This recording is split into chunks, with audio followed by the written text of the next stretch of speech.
What if the biggest leaps in your life, the scariest beginnings, actually hold the secret to your greatest success? In this episode, I sit down with Michelle McCormac, the founder of Pure Locations, Australia's leading location agency for photo and film shoots. Michelle's journey is anything but linear. From model booking at Marie Claire in London to building her own business from scratch, not once, but twice. First in the UK and then again after immigrating to Australia. Michelle's story is a masterclass in trusting your gut, backing your vision, and putting service at the heart of everything you do. We talk about navigating life-changing moves, juggling motherhood with entrepreneurship, and the drive to create a business where customer care and creativity go hand in hand. Michelle shares how Pure Locations began with just 22 homes on a website and grew into a powerhouse brand with 15 staff and a national reputation for excellence. Watch this episode if you've ever felt the fear of starting over, if you've dreamed of building something from the ground up, or you just want to be inspired by someone who's a real go-getter, because that, I can tell you with absolute honesty, is Michelle. Let's dive into it. Michelle, what was one of the most difficult moments of your life that actually ended up being a bit of a blessing? I think probably one of the most difficult things was emigrating, because I think it's kind of almost a bit deceiving. Emigrating, people kind of look at you and you're living in the sunshine, and but it's really, really challenging. It takes a lot of courage and digging deep to do it, and faith that you're doing the right thing, and then lots of self-doubt. You know, what if I take because then I only had my eldest son was a baby. What if I take him, something happens, and I've put us in that position. And so there was lots of self-doubt there, but also leaving family. Like my husband, his family had all emigrated over here. So he was realistically not leaving too much behind other than really good friends. But I was leaving my family to come over here, and that was pretty traumatic for me. And then guilt, lots of guilt for many years, actually, that I just couldn't shake, that I had impacted other people's lives for my own benefit. And so things like that, it's really, really tough.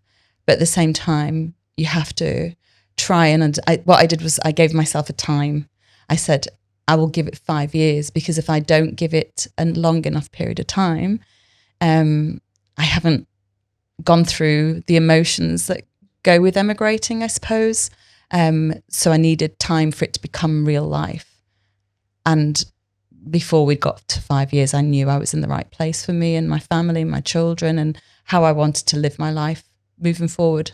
But yeah, it took a lot. Yeah. And that doubt that you had, were there moments where you like, maybe we should just go back? It was this, never go back. No, I didn't doubt going back, because it's so beautiful here. I called it easy parenting. You know, we were outdoors all the time, and you know, that's so precious to be able to give that to a child. So didn't doubt it here, doubted it before we left the UK, to the extent where at one stage I said, I don't think I can go. Okay. Yeah.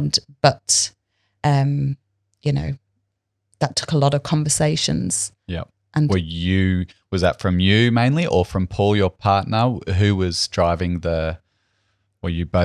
how were you making that decision to actually get on the plane and come to Australia? I think Paul was the one that was kind of we both really, really wanted it. But I suppose then we had a baby, and that changes things. It changes dynamics. And my mum and my sister particularly were very close to my son, Ben. And I felt like I was hurting people by doing that. Whereas Paul, you know, his family were here. So there were different dynamics taking place. Right.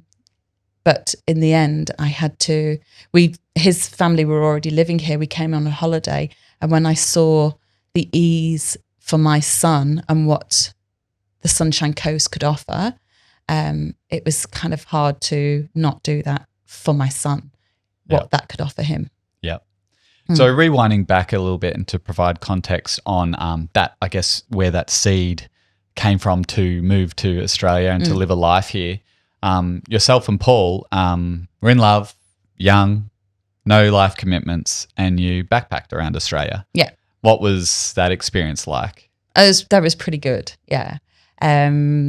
We decided very quickly into our relationship that we were going to backpack together. And I'd never considered Australia. It wasn't on my agenda. I was kind of heading more for, I'd planned when I finished my degree to just go traveling for a few years on my own and see what happened, and just go see the world. But he had a plan to go to Australia. He asked me and I was like, yeah, why not, and yeah, that was a pretty cool experience. Yeah, we loved it. Did you, like I've found sometimes I've traveled to countries and just had the best time. It's been amazing. And then I've wanted to go back. And the second time, also good, but just something's different. It's never the same experience twice. Yeah. With all that doubt and all the big life change to move to Australia the second time for your second visit, were you, was there that feeling like, oh, it's not quite how I remembered, or it's just not the same feeling? Or were you just like, no, this is all about our young son and giving them an amazing Well, to be honest, after the year of being here, I wasn't sold on that's where I want to be. Right. Paul was. He was running around the airport trying to find people to talk to about emigrating. And I was thinking, look, I didn't really enjoyed it, but it felt like a long way from family. And I knew that I would want to live in a country where there was sunshine. That for me, that was the main thing. But it didn't mean that it was Australia. But then in the next few years, over the next few years, we knew we would emigrate somewhere. But his sister, who'd been born in Australia in the 60s, she actually emigrated back here with her family. So we came to visit them before we'd had our son. Loved it. Loved experiencing, watching what life is like living in Australia. So that kind of started to lay different kind of foundations and thoughts on our future. And then we came back another time. I think we came back 3 times before we actually emigrated. And the third time we came back was with our son at 6 months old. And it was they lived in Brisbane. We went up to Noosa for a little weekend getaway with them. And on the way back, Paul and I stopped on the Sunshine Coast in Kings Beach with Ben in a pram. And that was the moment. It was walking along that boardwalk at Kings Beach. And it was a beautiful day, and the ocean, I think we could see there was dolphins, and it was like, I can't not do this for Ben. Through the pre-production and research, and you've told me a bit about your life story before this podcast and conversation, there seems to be this underlying theme of leap of faith, jumping into the unknown, always giving it a go. Yeah. And, moving to Australia, giving it a go is just one example. Another example was when you were much younger, straight out of university, you got the opportunity to study in New York. Tell me how that came about and how long it took you to make that decision to go there. Okay. Well, I was already at university in Liverpool, and I was doing a degree in, I think it was English literature, drama, and American studies. And the American studies one I kind of tacked on at the end because realistically, I thought I wanted to be a journalist, a writer. So the real thing was the English literature. So I was doing the degree, but I just so happened to do really well in my exams and my first year doing the American studies, and got what is called a first. It's like an A, and so I was actually obviously interested in it and okay at it. And they had a space available on the course to do straight American studies. So they approached me and said, would you like to do it? And I was like, because that wasn't I didn't think that was my path.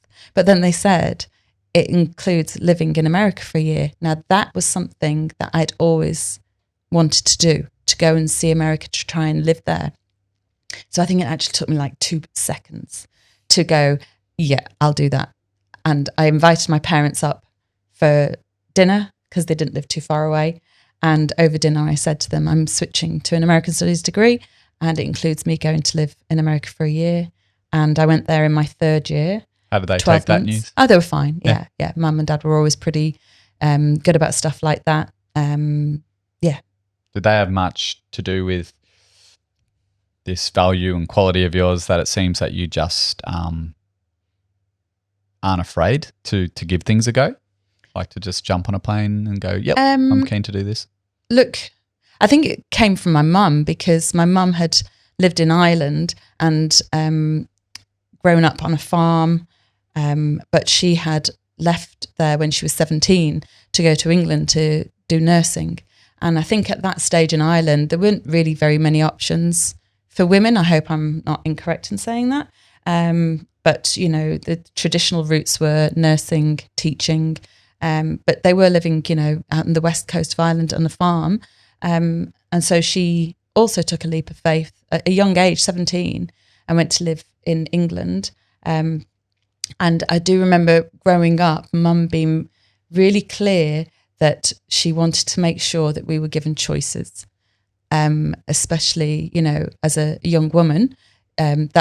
She saw that as her job, to give us choices so that we could make decisions about what we wanted to do. And that kind of instilled in me a bit of, you know, independence as well, to give things a go. Yeah. Yeah. And so the experience in New York, what was that like, you know? It was probably one of the better years that I had. And I think that's where I did a huge amount of growth. I don't think I was coping particularly well living in a big city. I thought I was coping well being at university, but when I look back, probably not so. And, you know, I was young, probably not as mature as I thought I was. And moving to, it was upstate New York, and there was 4 English girls. We went out together and we lived in this little town in upstate New York on the Canadian border. And it really suited me because it was a small town. It was a smaller community, and it just kind of, there was just some kind of release of pressure. And that's probably pressure that I'd been putting on myself. And I absolutely loved every single minute of it. We had such fun there together. I'm not sure we did much studying. Not much learning took place, I don't think, but lots of fun, that's for sure. We ended up meeting up with other international students. There were a bunch of Swedish students there as well, and we all became incredibly close friends, and we just had the best year together. You've got young kids now approaching teenage years. What do you hope that they do next, I guess, in this next phase of life? Do you think like just that give it a go sort of attitude is what I would want for anyone, really? And it really saddens me when you see that fear of people and it holds them back. Yeah. You don't have that. No. You just go for it. Yeah, pretty is much, something, actually. Are you born with it, or do you think that you can sort of instill that and encourage people and give them a little bit of self-belief? I think it's a bit of nature nurture, to be honest. I think it's something in me personally to sometimes just have faith in things. I don't try to worry about things too much in that sense. I'm not saying I don't worry about things, I do, but sometimes just, I always go, there's no wrong decision. There's just a decision you've made. And if you go on your gut instinct, well, you're never going to know what the other decision was because you didn't take it. But with regards to my children, well, actually my eldest is now 19. He's about to be 20. And he's already living down in Melbourne. He's at uni down there. My youngest son is about to be 16. So the eldest one is on a more academic route. He's studying to be a doctor in Melbourne. Whereas the younger one, we've just recently agreed to let him go to the industry school. And he's looking at different trades to do. And so with my boys, they've got some similarities, but they're very different characters. And what I'm trying to do is just encourage them to be the best version of them, not to be different, not to do things because me and Paul think that they should do it this way. It's who are you in front of me, parent that child in front of you, encourage them to be the best. But also we say to them, you go and fly and do what you want to do. We'll come find you. And that's what we say to them both. It's because Ben will probably work internationally in medicine, and it's like, you go, and don't worry about me and Paul. We're fine, but we will come find you. So I love that. Yeah. I love that. Go fly. I love that. Yeah, exactly. Don't hold them back. Yeah, and don't worry about me and Paul. That's for us to fill our lives. And, you know, as your children get older and all of a sudden you're like, oh, they don't live with us anymore. Well, that's our responsibility to adjust into that next phase of life and not have children worrying about us. All right, a quick word from one of our sponsors and then we'll get right back to the show. Today's sponsor is... Oh, hey, it's me, Tom from Raw Lens. At Raw Lens, we create impactful video and stills content that captivates your community. If you're a business, organization, or individual with a message to share, then let's chat. Book your free Creative Spark session today at rawlensmedia.com. Let's bring your vision to life. Okay, back to me in the show. So going back to when you're this young, you might have been in your early 20s, you're back in London and you... I think you were telling me just after your backpacking experience in Australia, you arrived back in London. Yeah. No job. Nothing. Nothing.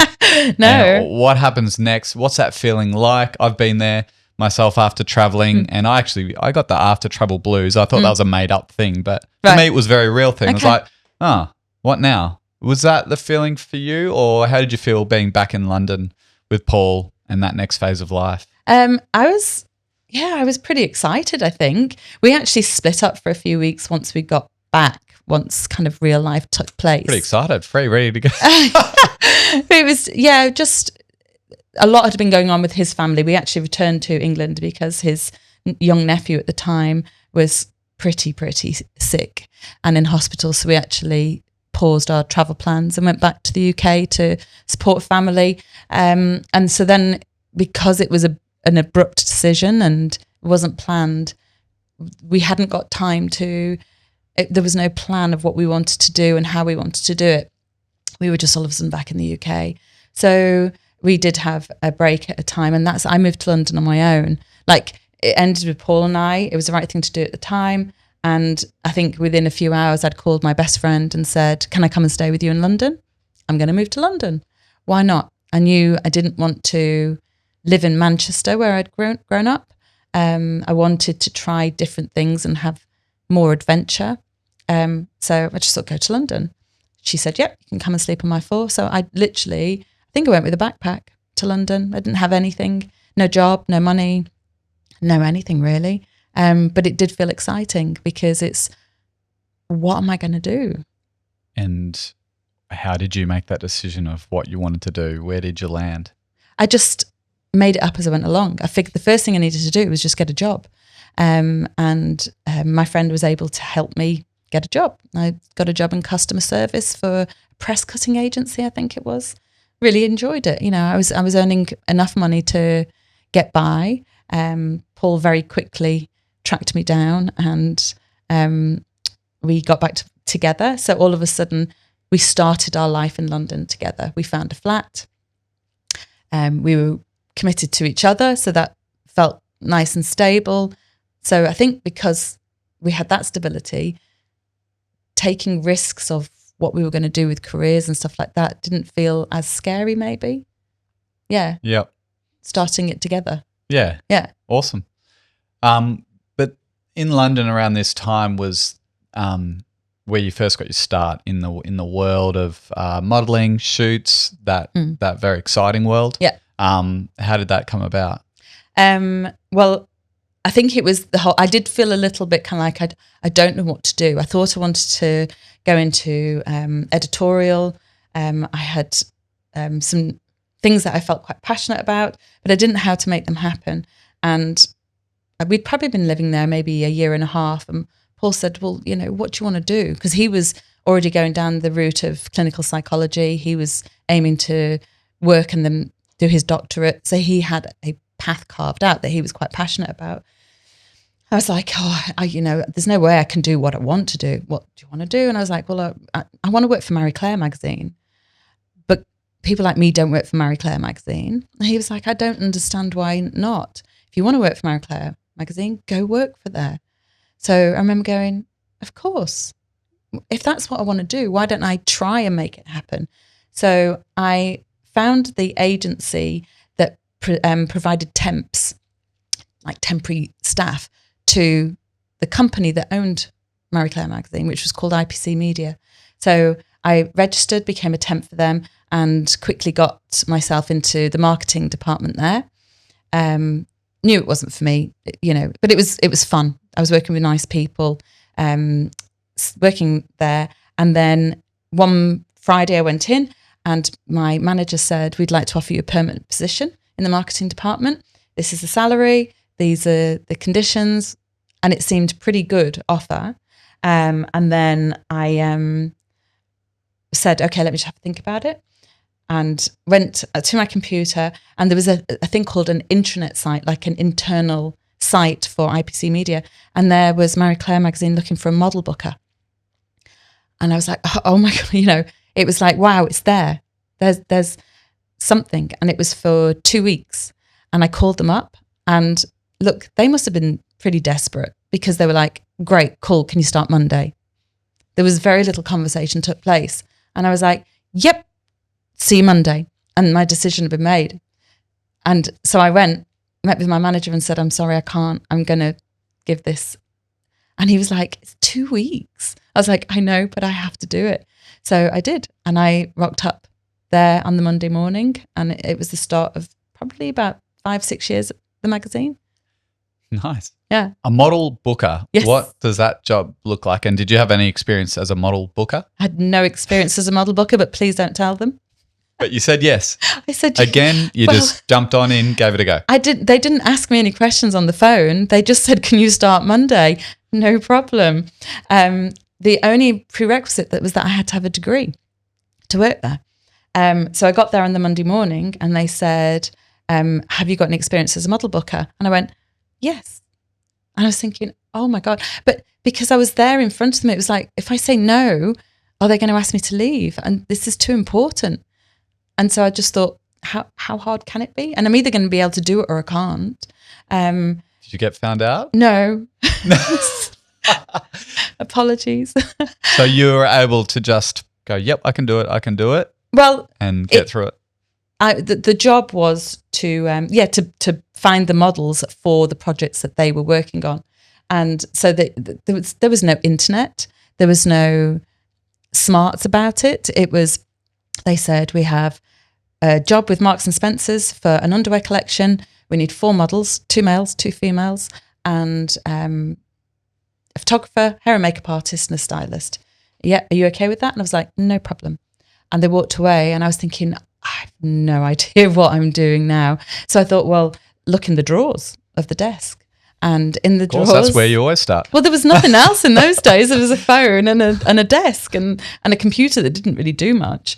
And in the drawers were some model cards. So in those days, the models would have a card like that, their main photo on the front. And there were 3 agencies. I didn't even know this. There was Models One, Nevs, and FM Models. And the first card I picked up was Models One. So I just thought, I think I know what I'm going to have to do here. So I called Models One and I said, my name, where I was calling from, this is the problem I've got. And I said, I need 4 models. And if you kind of tell me what I'm supposed to be doing, I will book all 4 models through you. And the woman on the phone just went, oh, this is gold.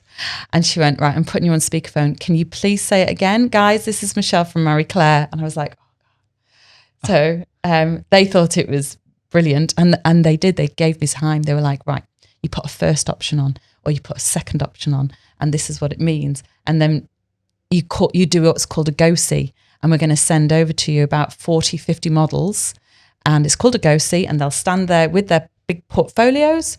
And you'll be able to then choose a model. And they went, and it's underwear. So you're going to have to ask them to get down to their underwear. And I was like, why? Bear in mind, it's going to be men and women coming in. They're like, because they might have tattoos. They might have birthmarks. They might have really bad fake tan. But if they're going to be in underwear on the shoot, you're going to have to know what the body's looking like. So, yeah, they helped me piece it together. By the end of the day, I went up to my boss and I said, right, I'm having a go-see in 2 days.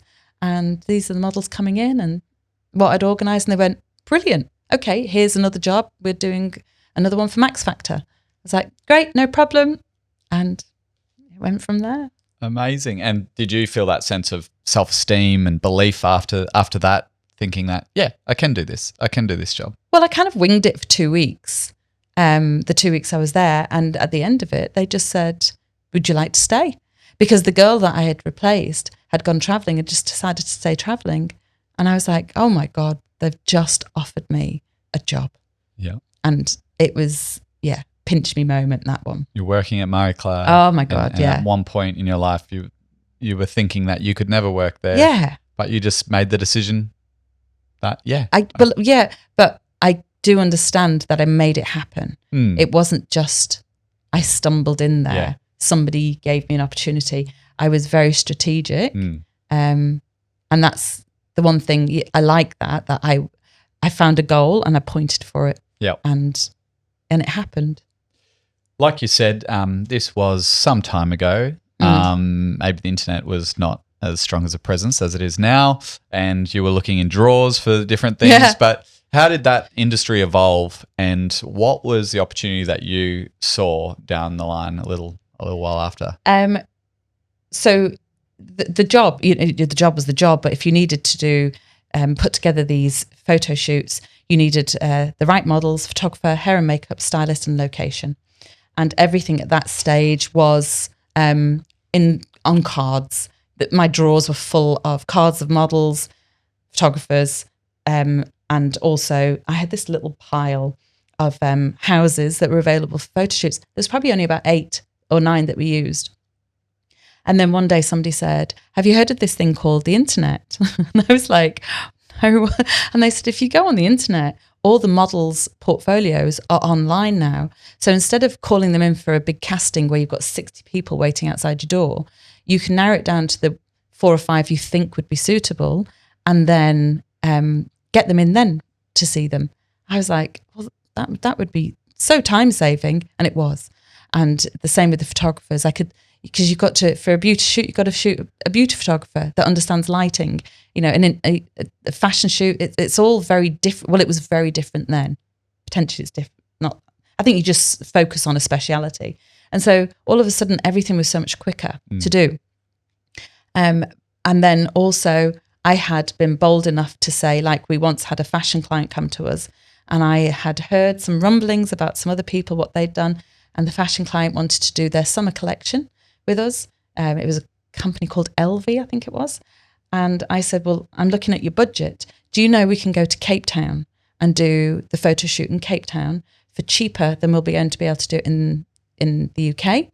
And instead of having to do quite a lot in the studio, we can do this in the summer sunshine of Cape Town. So it's your summer collection you're trying to sell. So if we've got blue skies behind and the beach and stuff like that, that's surely more kind of in line with what you're trying to sell to people. And they absolutely loved it, because I was going, the rand is so weak at that stage that the UK sterling we can go over there for 2 weeks and do the entire campaign for you. Did you also just want a trip to Cape Town sounded good. But I was like, the budget's not changing. And they just loved it. So in the end, not only were we doing the shoot, it became their in-store advertising, the front cover of another magazine that was very popular in the UK. So I ended up taking 2 teams with me, like the fashion editor of Woman and Home magazine, myself representing Marie Claire, and I took a big team over, and it was brilliant. But it was, at the same time, somebody had said, if you go to Cape Town, give this person a call when you get there and sort the location out. There was and when I went to Mallorca for a shoot, I was told by somebody, if you get to this town, take a left at the post box, go up the hill, on the right, there's going to be this rustic looking house, knock on the door and see if the person in there will let you do a photo shoot in their house. And things like that never seemed to really faze me. But nobody was putting it on the internet. Wow. And that's the gap I saw. That's the gap you saw. And so you would have seen the industry change so much through the internet and through that convenience. Yeah. There was no locations online. No. What was that moment where you were like, I could maybe do something here? Was there a lightning strike, or how did that evolve? It was a little bit of a a slower burn because, I'd never thought about running my own business. That wasn't the goal, to run my own business. But it was just, I kept on thinking, my editor kept saying, you need to shoot in different locations. And I kept thinking, I don't know how you're expecting me to do this when, what am I supposed to do? Knock on doors in London of people's houses? That's quite a laborious process. But it was my job to find new locations. And I just thought, if I'm having this problem, surely other people are having this problem. And then just the convenience of having so many services online all of a sudden, I was like, if I could contact all the houses I know in the UK and put them on a website, surely it will help other people. So I'd go home and talk to Paul about it. And, he was instantly, you've got to try this.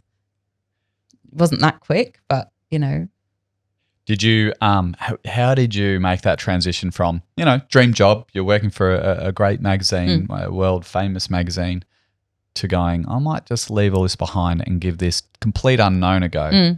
How did you make that transition? Well, we knew we wanted children, and my job, the way I was working, that wasn't going to work. I was traveling the world. The hours I was doing were long. You had to be kind of married to the job. So I knew that wasn't sustainable. So I actually quit my job. I had a plan. If I'm going to give the business a go, I do need to give myself time to set it up. And I don't know what I'm doing. So I quit my job. And I remember my manager saying, well, where are you going to work? And at the time there were other magazines, and it was That's Life, Take a Break, and something else. It was for the magazines that were weekly magazines that were definitely a different target audience. And it was like, nobody leaves Marie Claire to go and work for the weekly magazines but I was like, I need to give myself space. I need to go and work at a different pace so that I have space and time to start putting this together. Did you mention that to them, or that was just internal dialogue? I was internal. Yeah. So yeah, I didn't tell anybody because also it was still just a dream. I didn't know I was going to be able to do it. Yeah. So, but I knew the right thing to do was to leave and prioritize different things for myself, and slowly but surely started to piece it together. How hard is it to start a business from scratch? Look, well, I've done it twice. I wouldn't call it hard. I don't think I found it hard. Maybe I've got rose-tinted glasses. I don't know. But do you know what? It takes a lot more than people realise. I was the one that was, I put a lot into it in the UK. Yeah. But at the time when I was setting up, I didn't have children. But then when I did, I had Ben whilst I was setting up Max Locations. Yep. It had only been on the, live for about 12 months when I had Ben. And, I didn't even ever have maternity leave. But that's because Ben did arrive 6 weeks early. So I didn't have the moment for pre-maternity leave. And then even when I'd had him, he's still responsible for the business. So I would still, be breastfeeding whilst taking phone calls and, working at the dining table whilst he was sleeping. I remember, and then we hired a nanny to come, and I'd be upstairs working and she'd be downstairs, so I would always be there. And she called me the day before she was supposed to start and said, I can't start. Her mum was dying. So it's like, okay. And so I used to work with Ben on one of those little inflatable rubber rings. He would be on the bed in the rubber ring and I'd be working. But he was such an easy baby that I was working whilst looking after a baby. Wow. So, and then even when I did it over here in Australia, I would work during the day. If they were at daycare, I worked every single second they were at daycare. There was no sitting and having a coffee or meeting a friend and going for a walk. If my kids were going to be in daycare, there was a reason for it. So I'd be working, I'd go and get them. I'd be a mum, put them to bed, straight back in the office.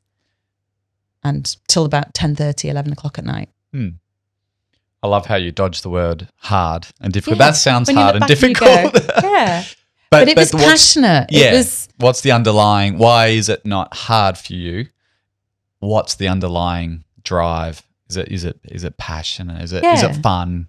Yeah. Creativity? Yeah, being creative. I didn't realize how important being creative was to me. Because it just turned out to be very creative. But also when I was doing both businesses, they both earned money straight away from the day one of them launching. Both of them, I got a booking. So I could see Wait. Yeah. They worked from day one. Day Surely one. not. So day one. No, how many bookings do you need to make to start making money? One, I'm working from home. But one location booking. So that was at the time, I had nothing else at risk. I was working for myself at home. I didn't have any overheads. I never put money into the launch of the business other than my time. Sure. But how many? You must have taken a while to get bookings flowing in. No, day one of both businesses. But how did people know how to find you? Because I emailed them. Like in the UK, I knew the people to email. Sure. So I collated an email list, and the locations were on the website. Such basic websites. Oh my God. When I think back to it, it was like how people found them useful. I'm not quite sure. When I look at what I've got today, how far we've come. But anyway, there was nothing to compare it to. So people found it helpful. Sure. But on day one in the UK, I emailed everybody in the industry that I knew, because I'd gone through all the magazines, found out who was the photo editor, who was the fashion editor, figured out their email addresses, emailed a link to the website. And on the first day, I got a booking from Marie Claire magazine on the first day. Right. So straight away, all these industry contacts were like, oh, how there's helpful. a service. Yeah. There's a service where we can actually book locations for our photo shoots. Yeah. And the bookings just rolled in. Yeah, pretty much. You struck gold. And it's the same happened in Australia when I got here. The day that I launched Pure Locations, I actually started working for a company in Cottontree, an advertising company. And because I had no faith that I was going to be able to do it again. Why not? If you in my research and in our conversations, it sounds like this whole new thing. And of course, different country, no contacts, but it works. The system and the. It worked in London, but I didn't know what the industry looked like in Australia. Sure. Were they using advertising from overseas, or I had no idea. So I had no faith really that I could do it again. All right, a quick word from one of our sponsors, and then we'll get right back to the show. Today's sponsor is, it's me, Tom from Raw Lens. At Raw Lens, we create impactful video and stills content that captivates your community. If you're a business, organization, or individual with a message to share, then let's chat. Book your free Creative Spark session today at rawlensmedia.com. Let's bring your vision to life. Okay, back to me in the show. So for context for our listeners and for our viewers on YouTube, started a location business for photo shoots and film shoots in London. Huge success overnight, sounded like. Started working straight away. You sold that and did it again in Australia. But how tell me about the Australian adventure of launching Pure Locations. How difficult and how long did it take to get going? Well, we arrived in Australia in the April, and I'd sold the UK business to emigrate to Australia. I had absolutely loved doing that. That journey was just such a special one for me. And I remember Paul saying, "What are you going to do now?" And I was like, "I have no idea what I'm going to do here in Australia." And he was like, "Do it again." I was like, "Oh, I can't do it again. I don't know even where the industry is. I'm on the Sunshine Coast." And then I kind of figured that it would be in Sydney or Melbourne, but I was like, "But I live on the Sunshine Coast." And he was like, "You can do it again. I'm sure you can." So that was kind of in the back of my head. And I remember I was at the library in Brisbane with my son Ben doing monkey music or something. So he's on the floor tapping a drum, doing things with other toddlers.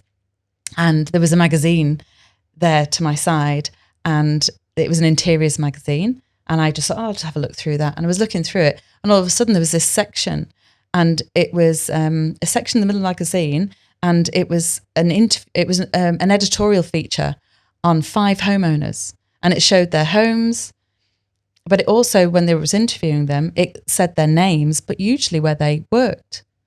And I was like, when I saw that magazine, I was like, there's 5 homeowners. If I wanted to do it over here, there are 5 homeowners in Sydney that I could contact now because I know where they work and their name. I could send them an email and say, do you want to rent out your home for photo shoots? This is how it works.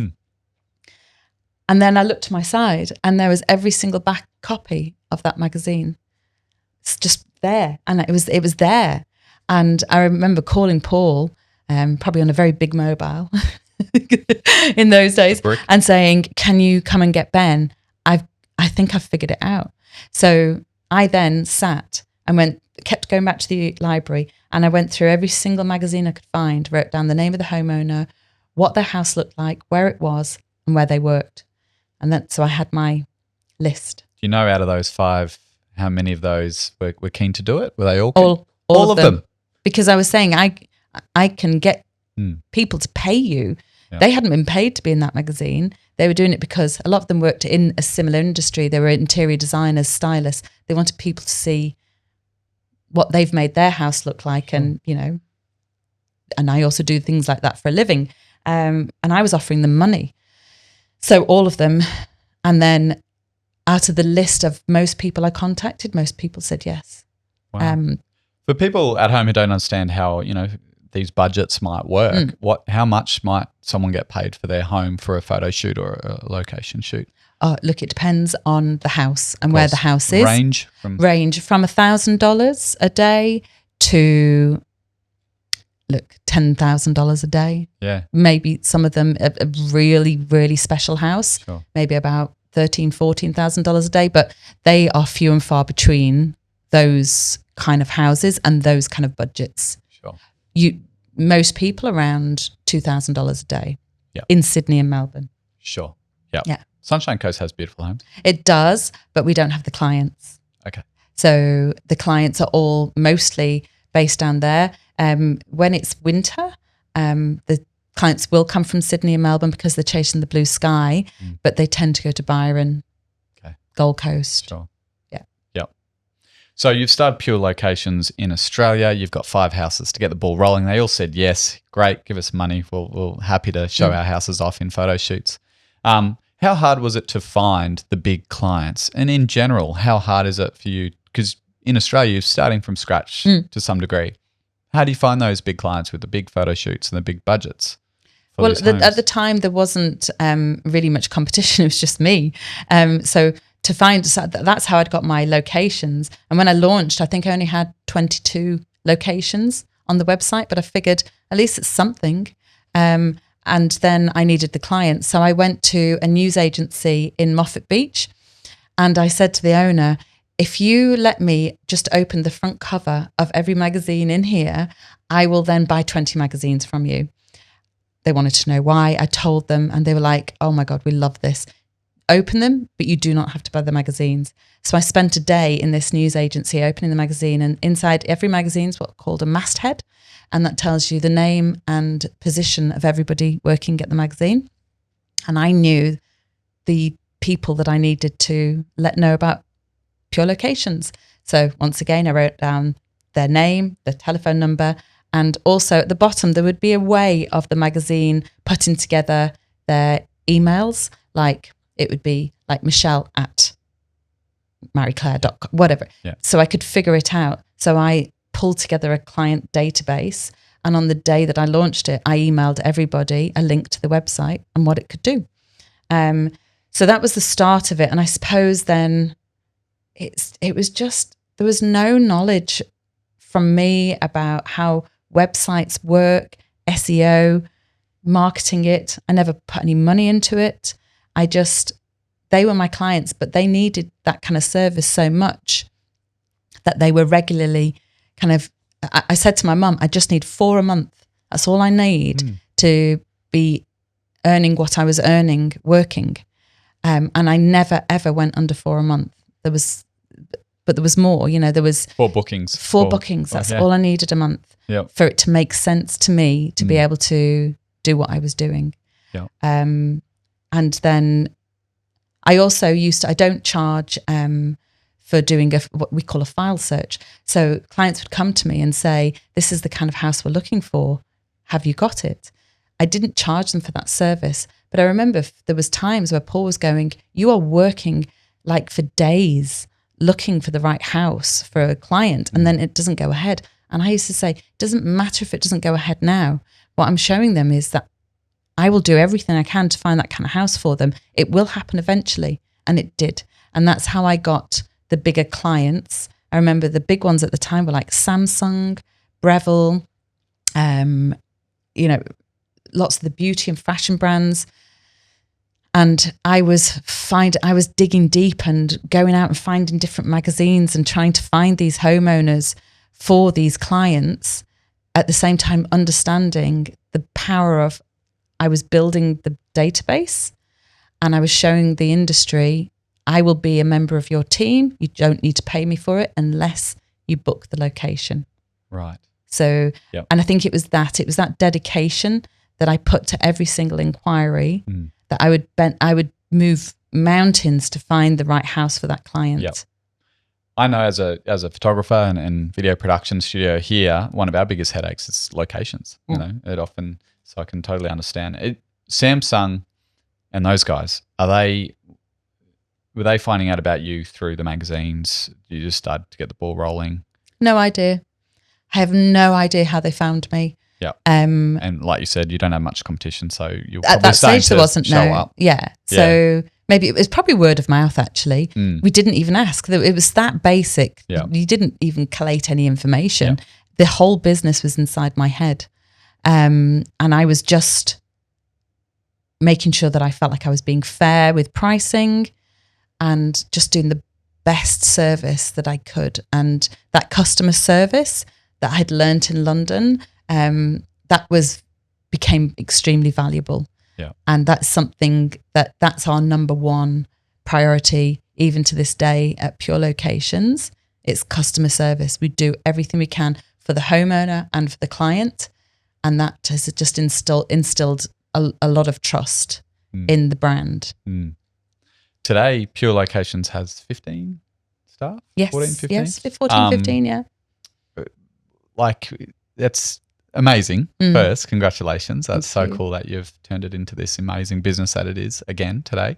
What was it like along the journey hiring new people? You don't seem to get too scared or unnerved about these big decisions.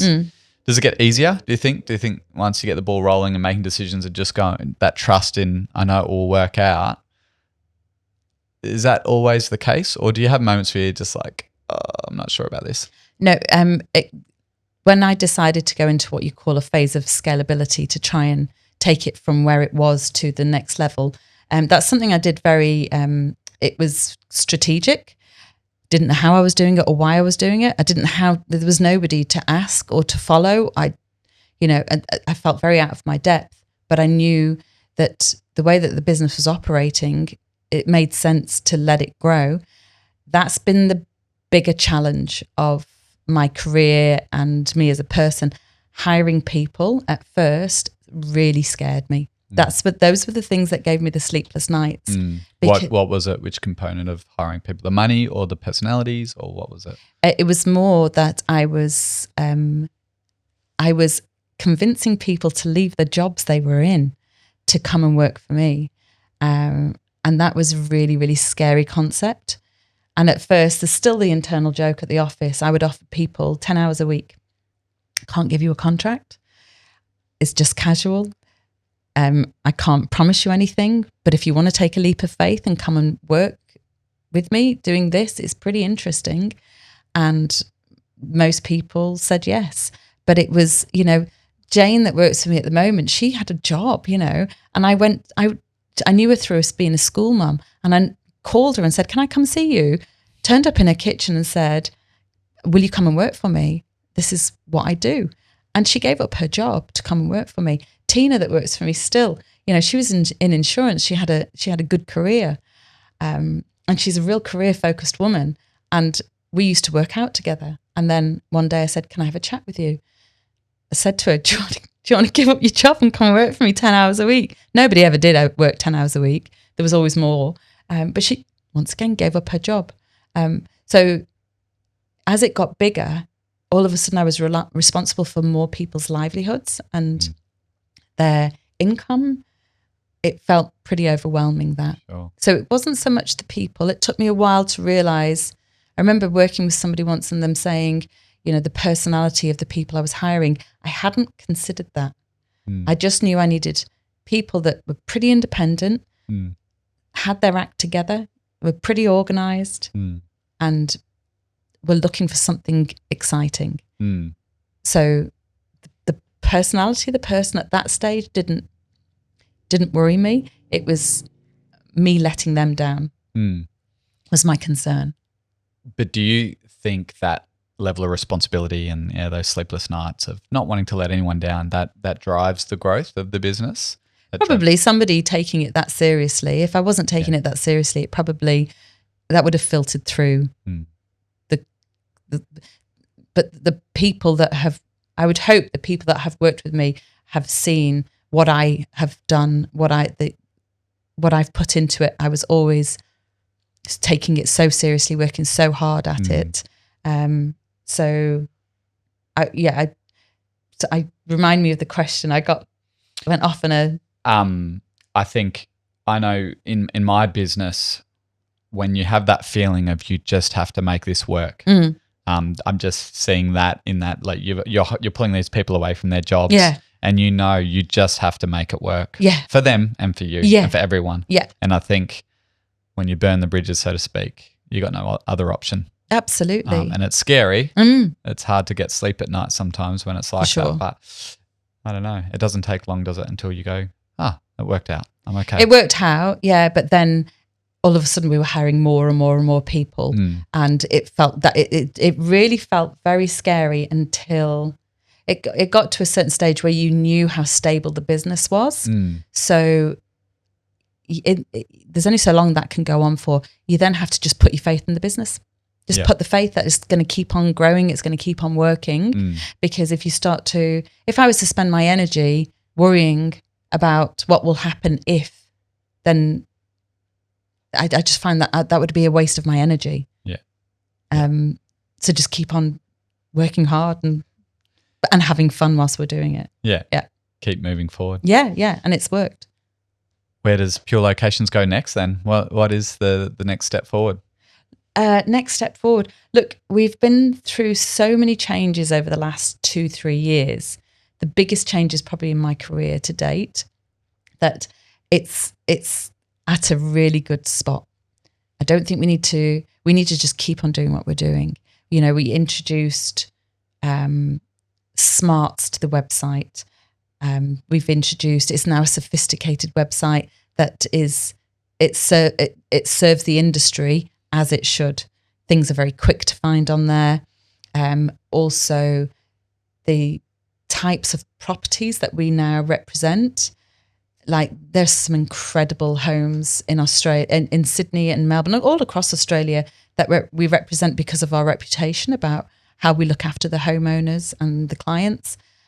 So I'm very proud of that. So we've got ourselves to the stage now where our clients are 80% repeat business, which is, I'm very, very proud of that with the team. And it's a case of just continuing to do what we do really, really well. Like there's no, it's going great, let's, chill out. You're never going to find me avoiding what I should be doing. I'm still working hard at it. Sure. You've got a formula that works. Yes. But you can't rest on your laurels. You've got to stay. Got to keep on pushing forward. Yeah. How can we make this smarter? And now with the introduction of AI and CGI, it's keeping up with I'm trying not to be really scared of what AI and CGI will take over, because at this stage, none of us really know. And also, I think humans are going to demand that we keep hold of certain parts of humanity, that we want to be creative, we want to be involved with what we do and passionate about it. So if we've got computers doing everything, what do the humans do? So I'm not too concerned about it, but what I'm doing is leaning into how it can benefit us. We're working with AI and learning so much from it. At this stage, it's offering businesses, brilliant stuff that we can add to our websites that can make them really even more powerful. Yes. So I think that's what we're doing at the moment. We're leaning into the new technology. Just from the homeowner's point of view, that people rent out their houses for these photo shoots. What have you seen in their lives, change, or their responses to their experience, I guess, in doing it from the homeowner point of view? What's that like?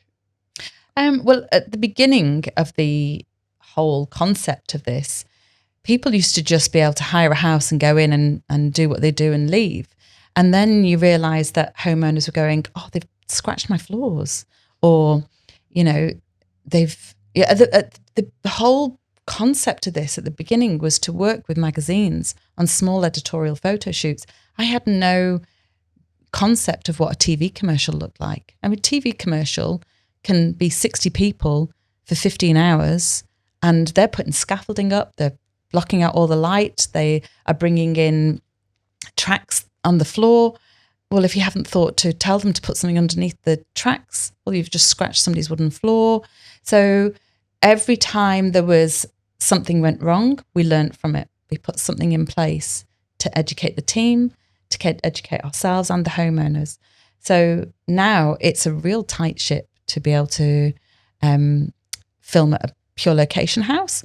We have a thorough onboarding process for the homeowner and for the client, to which we go.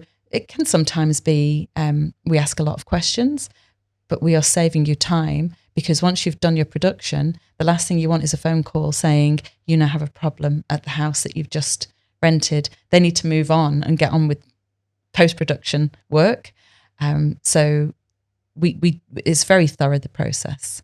Sure. And so now you have this team of 15. It's a huge operation. Where do you spend your time in the business? Where are you sort of? Yeah, I've got myself to, like I was even talking to the team about this week, I've got myself to the stage now where I have everything that was in my head is now out of my head. Every task that I used to do has been allocated to a team member. It's the smartest thing for me to do, because it needs to work with or without me. And I obviously am still there directing the path. But even like the way that I would do that, I've even passed that on to somebody recently within the team. So my job is to now make sure they're all happy. And I split it into, I'll focus on the marketing team, right? Where are we at? Is there things we can do that we can improve? What else can we think about? Is everybody working well? Are they happy? Perfect. Marketing sorted. Move on to the sales team. I then do the journey with them. What are our systems and processes looking like? Is there anything that we can add to it? And then you move to the IT department, to operations, finance.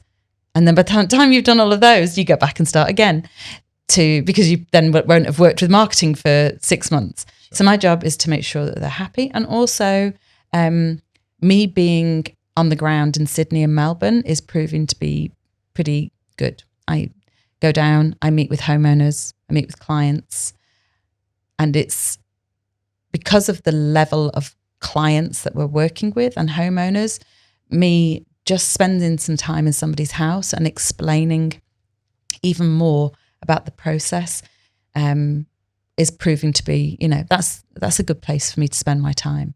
Nice. And I can now, my kids are older, Yeah. It's possible. Amazing. I've loved your journey. I love the fact that you just jump in, give everything a go. You got this amazing self-belief. You're living the dream now, right? On the Sunshine Coast. Yeah. Your boys have grown up. And what does life look like now for you on the Sunshine Coast? Is this what you've dreamt of? Or are you never satisfied? No, it's just, I don't know if I dream of what I want it to look like. I've just kind of leaned in and gone with the way it's going. And but I think I need to be a bit more strategic now with the boys. One's left home. My youngest son, he's got 1 more year left of school. I'm sure, and his plan, he wants to go traveling, and it's good for him to go and work and travel. that's probably his path at first. So that will leave Paul and I at home. So it's, I'm not looking at it as in that's a thing that I'm going to find really hard. I'm so proud of my boys and them living their best lives. That's what's going to make me really happy, not, oh, hang on a second, we're at home, what are we going to do? So we are talking lots about what we are going to do. I'm starting to pick up hobbies at the moment, do more things with my time for me that feel meaningful. And what do they look like? Wow. Okay, I joined a choir. Really? Yes. Awesome. So I joined a choir. So that's been quite, I've always loved singing. Amazing. And I remember I used to be like, the boys went to a local school here, and it was a Lutheran school, and we're not particularly religious, spiritual, not particularly aligned to a religion as such. And even when they were singing the songs at the end of the year, they were hymns, and I'd be singing along to them. And Paul was like, "What are you doing?" And I was like, "I just love singing." So I've always enjoyed it. So I've joined a choir. My husband's got a band. I'm going to start singing with them as well, which is a little bit more. Yeah, so we're going to be doing that. I've been helping out, doing a bit of charity work. I've got more time with my friends.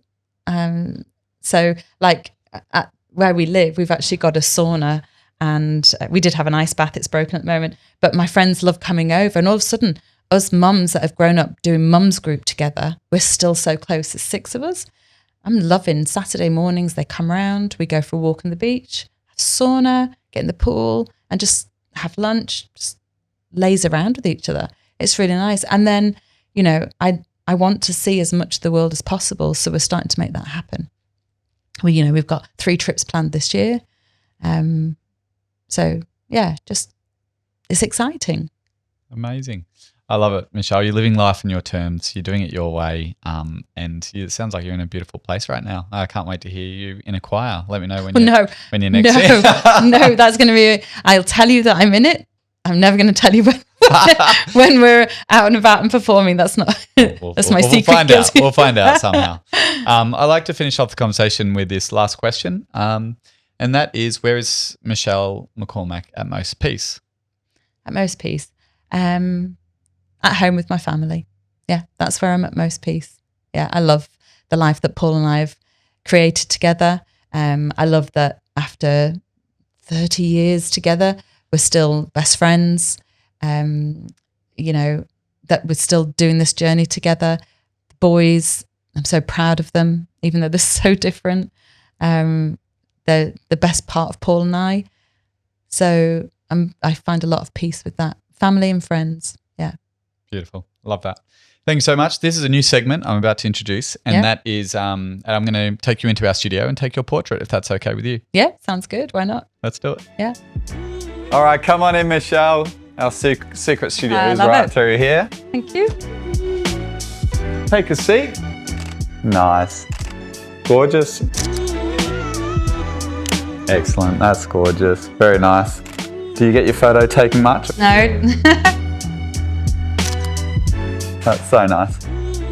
Love that. Gorgeous, Michelle. Thank you. You're done. Thanks so much for coming.